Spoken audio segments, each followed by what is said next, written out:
Oftentimes you'll hear people talk about realtor safety and what we need to do as real estate agents to keep ourselves safe when we're out showing property. Oftentimes we're meeting people we've never before met and we're going into vacant homes with them. So realtor safety is usually a pretty common topic that you'll hear about. But I want to talk to you today about seller safety, because these are things that I talk about with my sellers when I list a house, because they need to be aware of it, especially if a home belongs to an older couple. I try to make sure I'm very diligent about going over some of these things with them, because I don't want them to get taken advantage of.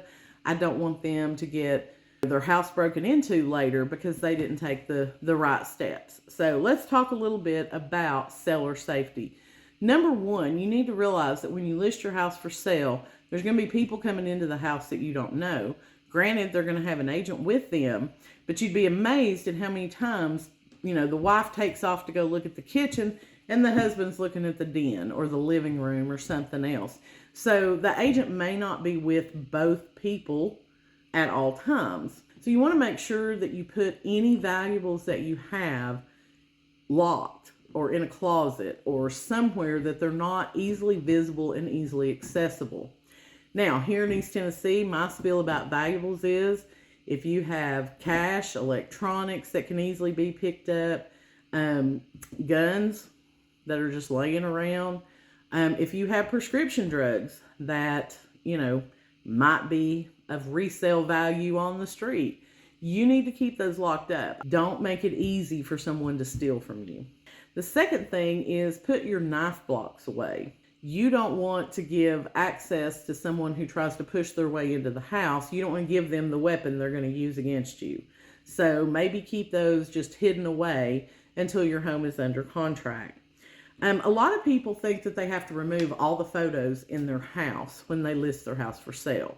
They've heard that, they've been told that, because it helps the buyer to visualize the house being theirs. I don't tell people to take all their photos down, but what I do encourage them is if they have photos of children, grandchildren, to take those down. Because when the photographer comes in and he takes the pictures of the house, those pictures of your children are going to be out on the internet everywhere.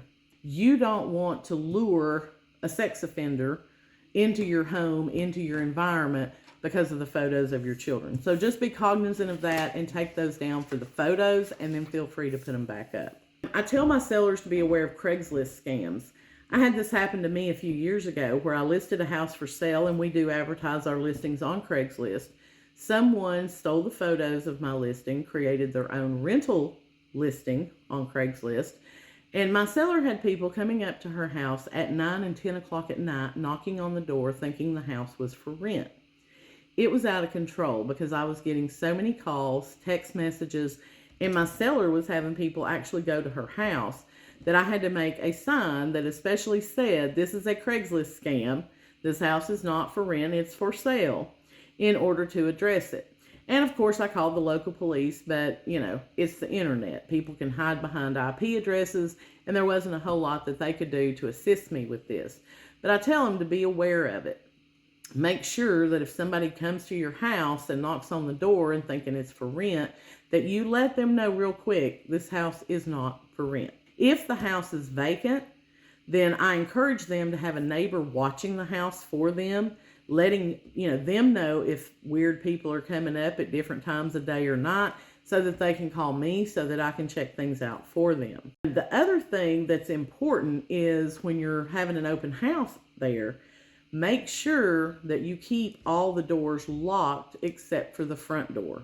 You don't want to give somebody access to come into the house through the back door and you're not even aware that they've opened the door and come into the house. The other thing I tell my sellers to be aware of is don't let people in your house to take a tour if they don't have an agent with them.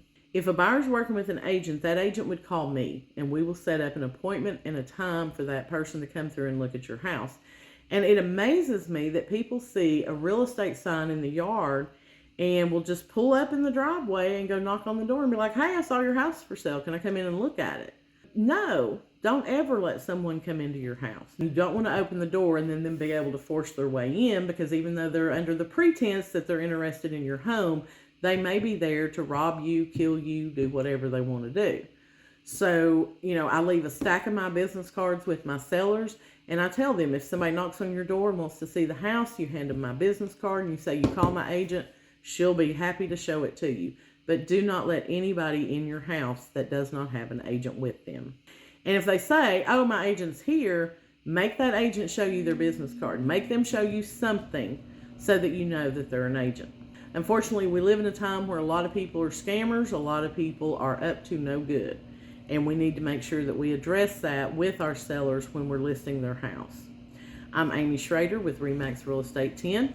If you have any questions, send me a DM or leave a comment below.